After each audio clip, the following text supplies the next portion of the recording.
This is the GermGuardian large room air filter. This is the AC5250 model of the GermGuardian. This one has the HEPA filter as well as the carbon pre-filter, and I'll get to that in a minute. And it also has the UV light, which is tucked inside the center of the whole air purifier and acts as a last filter or cleanser of the air before it returns it back into the room. All the functions for this are right up here on top. They're easy to use. There's only a handful, and there's a timer. You can turn the UV light on and off. There's the on and off in general. And then the mode switch basically goes through the 5 settings for the fan speeds. You turn it on, it starts right off at level 5. All of the air that's been purified is coming right out of the front here. It's kind of a fan that just kind of sends the air right through the front here. And like I said, you can change the speed 5, 4, 3, 2, and then 1's the lowest setting, which is not a lot of sound. It's actually quite quiet on the lowest setting. You can hear it when it's at 5. And then you turn on the UV light inside the center by this button right here, and it illuminates this icon up on the top here to show that it's active. This light bar lights up as well, so you can tell that the UV light is activated. It stands about 28 inches off of whatever surface you've got it on. It's pretty narrow too. It doesn't take up a lot of space, which I kind of like about it. For moving it around, it's got a nice handle up here on top too, so it's, you just kind of pick it up and move it around wherever you want to place it. And for ongoing maintenance, all the filters are right here in the back. You just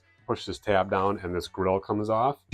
And right here is your carbon filter and your HEPA filter all kind of in one. This just slides out like this, and you purchase a new one and replace it right in this back channel here. And then if you ever need to replace the UV light, there's just 2 screws up on the top and 2 screws on the bottom, and the UV bulb is behind this piece of metal here. So it's really simple to maintain if you ever needed to change that UV light and replace it. It's super easy. It's got an arrow for directions. Just make sure that this section is going into the air purifier. Drop it in the bottom here, slide it up and at the top, and then return the plastic grill on the back. And this is the intake part of the air purifier. All the air, like I said, comes out of the front here, blows it right back in the room. Now you get, for a small room, I believe 150 square feet, this will cycle the entire air about 4 to 5 times per hour. For a larger room, it's going to go through it about once an hour. It is Energy Star rating as well, so it's not going to take up a lot of energy to run this. And it does have a timer up to 8 hours you can set it to run. So you can set it to be on for 5 hours and then turn off from 8 down to 1. Great purifier, especially with having nearly 100%, like 99.7 of all the dust particles for the HEPA filter. Got that carbon pre-filter, and then that UV light to get rid of the mold spores, viruses, or bacteria that are in the air as well. Just a great overall unit from GermGuardian.